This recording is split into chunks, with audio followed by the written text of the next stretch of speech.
Just in time for holiday shopping, Apple's got a brand new MacBook Pro, but will that new keyboard be any good? Plus, we have new details on Apple's AR glasses on this week's Apple Core, and the Mac Pro is almost here. So let's go. For months, we've been talking about the rumoured 16-inch MacBook Pro, and now it's real. It has slimmer bezels to fit in more screen real estate, and it's a higher resolution screen than the 15-inch model. There's a touch bar with a separate physical Touch ID sensor to the side, a real escape key, but most importantly, a redesigned keyboard. For the past few years, Apple's keyboard on the MacBook Pro has used a butterfly mechanism, and it's caused so much trouble for so many users, with lots and lots of reports of stuck keys. Sorry, I actually typed this on a 15-inch MacBook Pro. Apple did offer to fix the MacBooks that had this issue, but the design wasn't really sturdy enough overall. So now the company's revamped the keyboard on the new MacBook with what's called a magic keyboard that uses a scissor mechanism. There's a little rubber dome underneath the keys, and there's more travel, so the keys sit higher than on previous MacBook Pros. Keys will also be removable, and it should make repairs easier. And to really show you how confident Apple is in the new keyboard design, it doesn't fall under the keyboard service program that's currently listed on Apple's website. The new Pro is running Intel's 9th generation processors, and you're going to be getting a bump to the base storage level, now starting at 512 gigabytes. You can even go all the way up to an 8 terabyte SSD, but be prepared to take out several small loans for the privilege. It's also the first laptop to have AMD's new graphics card. The 16-inch is heavier than the 15-inch, and that's because there's extra battery. So Apple says you'll now get 11 hours. New speakers promise bigger and fuller sound, and the microphones should be improved. So let's talk price. It starts at $2,400 so this is really going to be a heavy-duty machine that's also portable. I'm thinking maybe video producers that need enough grunt to run Final Cut or Premiere and edit 4K footage. And of course, users that have been frustrated with the previous keyboards.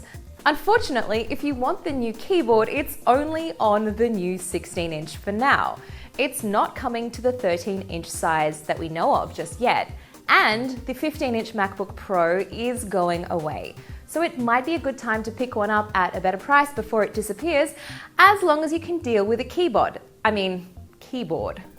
And one more tidbit for you. In an interview with CNET, Apple's Phil Schiller said that we shouldn't hold our breath for a touchscreen MacBook anytime soon.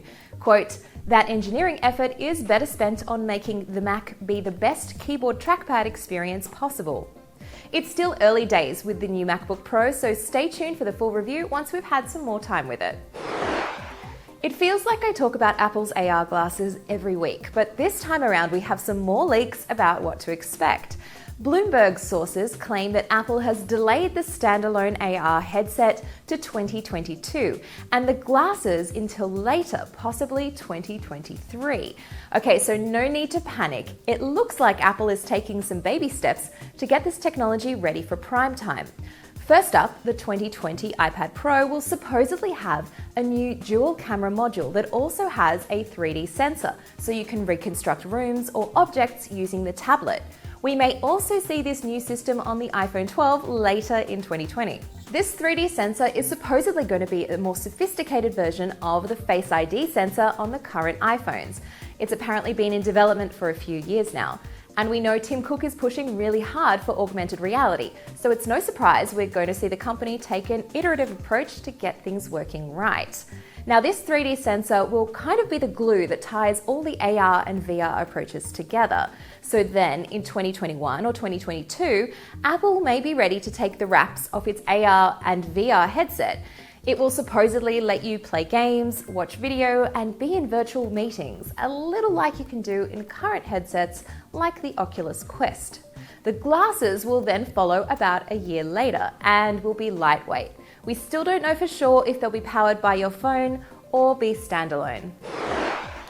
We finally know when we're going to see the long-awaited Mac Pro. Apple has just said December, no specific date. But there are a couple of extras to help sweeten the deal for everyone who's been waiting to shell out at least $6,000 for the machine. You'll now be able to handle 6 simultaneous streams of 8K video, which is double what Apple originally promised at WWDC, and an 8TB SSD option will be available. Someone that does have that kind of cash to splash is Calvin Harris, DJ and producer who accidentally leaked the Mac Pro on his Instagram stories.